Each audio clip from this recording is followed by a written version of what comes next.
Sora inuwa ni ya Anhte ni longo ka tha miju mai miju na ka si la ngai phe bai sun dan mi yu khu re ya shalalet mung sun che I pe ma kai nan ma sai nga na sun che I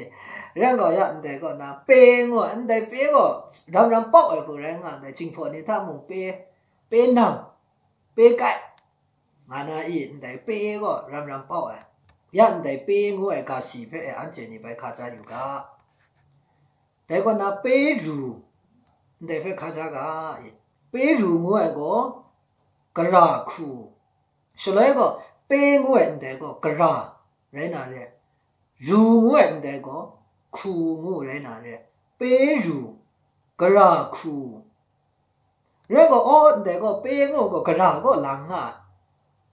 pe ru ngo go Gara khu nga go pe na shi na le chung go Gara ngo re nga re di mo Anhte ni Anhte go Gara ngo la ngai khu sha pong de bai mai son da sa pe kai nga yang go pha galo Anhte tha na pe go pha ngo de bai re ma sa re go Anhte pe go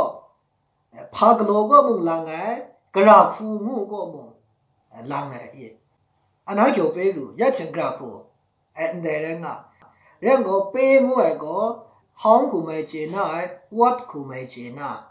Gara khu pha galo re go o hong de wat re sam se ngu na Anhte ni mi ta ga nga yang go tai khu sha mung bai ngai do nga de pe ngo ga si go negative sentence tha ma bai la ngai pe ma cha phan rai pe ma bwe phan bi nai pe ma no phan ma ji ai pe ma kai phan ga lo ai re Anhte pe ngo go negative sentence tha mu Anhte phe la ngai khu re nga ai de ma jo Anhte pe ngo phe Anhte ni mu dat ya shi ya phang na ga si phe Anhte ni yu di na pe ru nga na shi ya ga si le chung phe mi dat yang go Gara khu Gara de sa na re Gara khu bai di na pe kai nga yang go pha ga lo de ma jo shi ya ga si le chung phe Anhte ni mi yu na Anhte go pha po phe sun nga re ngo phe aso mi yu yang she pe ngo phe le chung mai phen nga pe ngo Anhte go sen de pe ngo zo ai sen de la ngai te sha le chung a myu myu pi ne ko le de ma jo pe ngo go shra ma su le wa shra la ngai go